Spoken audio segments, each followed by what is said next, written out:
嘉义县的梅山乡是以种田为主，加上交通无利便，所以讲去乡立图书馆借册的人是无介济。为了增加民众使用意愿，乡立图书馆就改造阅读空间，佮推出阅读号召来鼓励。希望这阅读馆是会当成做社会休闲中心。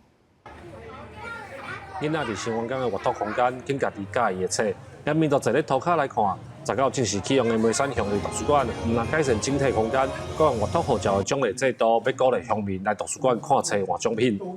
阅读护照来图书馆家借册，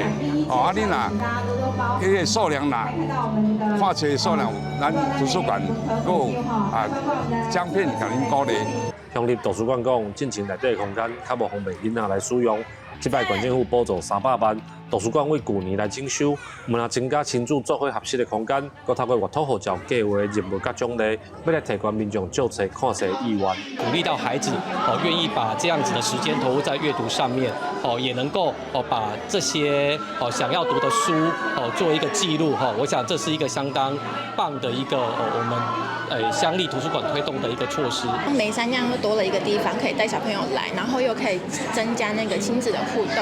梅山乡公所表示，乡内做事人较侪，囡仔拢需要家长专工拨时间带因来图书馆，希望透过空间的改善，增加图书馆生活休闲的功能，嘛会当加做是乡民阅读合适的所在。记者林慧婷，嘉义报道。